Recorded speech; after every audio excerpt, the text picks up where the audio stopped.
ILTV Plus, your news from Israel and more 24/7. Start your free trial today. Subscribe at ILTV.tv and watch from any device.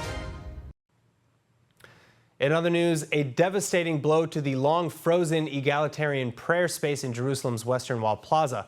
This as Religious Affairs Minister and Yamina-party MK Matan Kahana walking back his support for the planned compromise.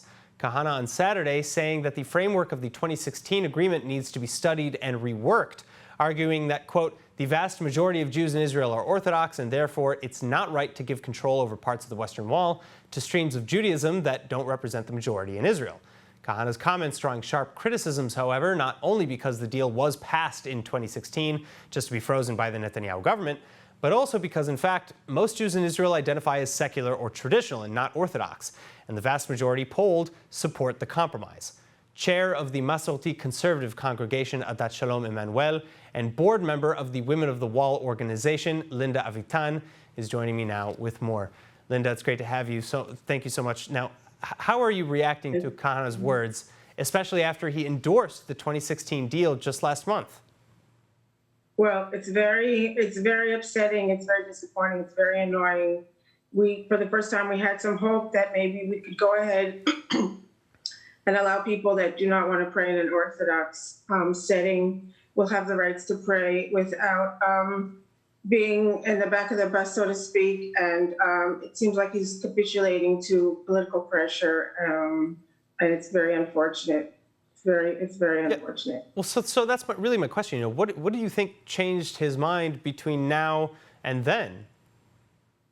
Well, I think he's under pressure from all different sides of the spectrum. And I think that he voiced his support, and then he probably had other support pressures against it. We also heard that Shaked is against it, who's in his party.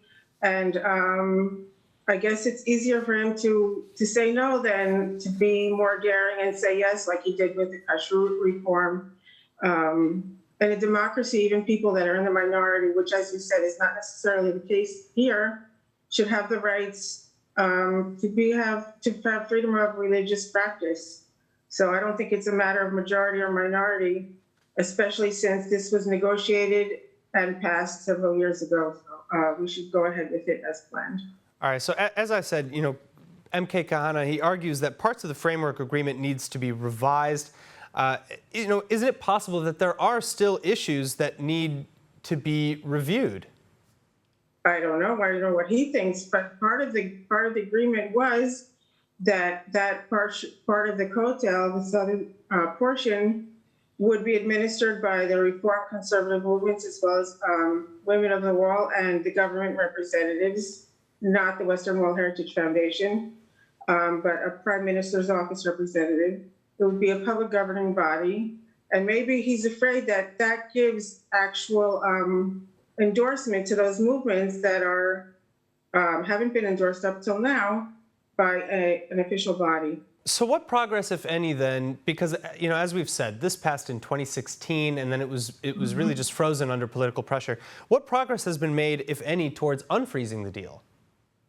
Well, I think that now people are more aware of it. I think many political parties are actually in favor of bringing it back and passing it and implementing it. It's been part of the political discussion in this government more than in the past governments, and people are starting to realize that what this represents is not only a piece of the kotel, but a piece of Israeli society and pluralism within Israeli society in terms of government interference in religious practices. So while this, you can see on the screen the Women of the Wall praying and being disturbed, this is representation of what's going on in society. People like us being shouted down and told that we're not legitimate because we're this percentage or that percentage of society, and that's not the point. All right, Linda Avitan, thank you so much for joining us. Thank you so much for having us.